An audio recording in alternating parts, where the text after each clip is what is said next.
Welcome back to Small College Conversations. I'm Kristen Eargle. I'm really excited to have Rick Comley on with me. He's Northern Michigan's athletic director and longtime coach. Thank you. Do you mind if I still call you coach?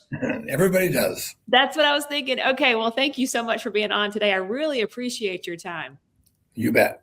Okay, there's so much to talk about. You've had one of the most distinguished careers in college athletics, of only one of 5 coaches to have won more than 700 games, and only one of 3 to have won NCAA championships at 2 separate schools. You came back to where you are now in 2022 for the AD for the second time. So what has been some of the biggest leadership lessons you've learned as you've navigated this journey? Well, first of all, I like to add Lake Superior to the mix because I played there and started coaching there, and we actually won a national championship there, but it's NAIA. So we were a combined NCAA, NAIA, small school, but everybody ignores them. So let's add them right now. Always add them. Places. So, I don't know. Like, I've done it for a long time. I guess perhaps the biggest lesson is to accept what you have and then make the most of it, as opposed to, which I see now in my present role, complaining about what you don't have and think that prevents you from doing well. Wow, I love that.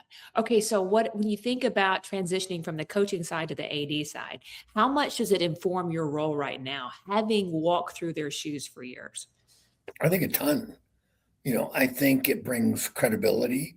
It brings somebody who's been in the foxhole, at different schools and different levels. And I think I get it. I think when they talk to me, I'll give them my thoughts. I don't paint a picture that's not real or not possible. And so, I think sometimes if coaches are working with administrators who have never coached, there's a different perspective that they present. So I think from that standpoint, that's why it's been a pretty good scenario in all the years that I've done it. Not many can say that they have been an athletic director over multiple decades, and you've led in leadership roles through decades. So how have you been able to adapt to everything that's happened, especially recently? Well, recent is a struggle for sure. Like I came back the second time only for a couple of months, but that was 4 years ago. So, how much more I'll do, I don't know. The whole climate in college athletics today is just warped and different.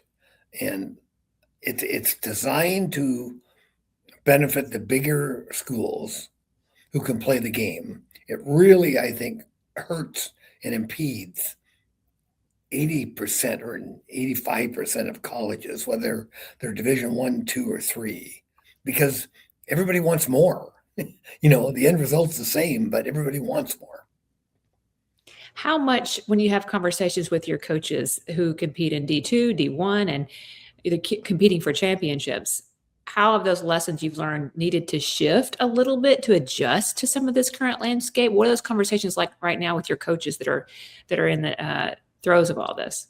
Well, I'm not different than anybody else, but I think the critical thing for coaches is to understand what their program is and what their school is, and you're hired to run a good program, to be upfront, to be honest, do as well as you can, but there is a limit. I tell my coaches all the time, if what we can present isn't enough, then you need to move up, because only by moving up can you get something more. We do everything we can, and our goals are really simple. It's like every day, find a way to get better, but live with what you have. Well stated. Okay, you recently went through a head coaching change in football. We don't need the specifics of there, but how did you lead a department through change, and maybe advice you would give another AD facing similar situations? It's hard. I know, anytime you change coaches in any sport, it's difficult because you impact families, you impact so much, and sometimes you have no choice, I guess. So, there's no one easier than the other. At times you just reach a point where a change is needed. You worked with Collegiate Consulting through the process that brought Matt Janus from Wisconsin-La Crosse to Marquette. What value did that search firm bring you in the search? Well, it's the first time I've done that, and the school really wanted it done. They've used, firms in the hiring before, and I wasn't sure going in. But I think what it does is take, like in our case, a field of, 150 candidates and narrows it down to maybe 10, so, everybody in the world applies for jobs and everybody's qualified, and many are, but separating somebody that you just get a resume for is really, really difficult. So their background, their experience, how many different searches they've been involved with, I thought were invaluable. One of the things, obviously, the athletic directors face is speaking with their presidents and selling their vision and things from the athletic front. You recently had a new president change with President Olsen, who started a few months ago. Yes. What have you done since President Olsen was named to the position back in October to build that relationship and to communicate your vision and the state of athletics right now? Well, I think number one, give him space, let him get his feet on the ground. The times I've spent with him, he's very intelligent. And I think he has a plan which starts with learning what Northern Michigan is, what it's all about. The thing that he says that I like is we need to find at what level our student body functions best and then be the best at it. So it's not that, he has set goals and we need to go to 9,000 students or whatever, but I'm not over there pounding on his door, until he's ready to sit down and talk, and I'll find out exactly what his beliefs are and the type of program we have and going forward what his thoughts are. And I don't know at this point completely, but I like him and I think he's the right guy at this time for our school. Across 2 tenures as AD, I believe this is your 6th president that you've worked for. Is that right? Yeah, I'm not sure. Interims too, so it's probably more than that. Which is a testament to your longevity in this profession. What advice would you give to other ADs to handle presidential transitions? Well, the president is the boss, right? And ultimately, if you're going to ask for something, I think you've got to be prepared and justify what you're doing. And it has to make sense, So, but again, an AD controls coaches and then people above him control him. So it's not that you can listen to a coach and say, yeah, that was what we do. I tell them, I always try to get something that they want and make it better for them, but it has to fit with the goals and aspirations of the school.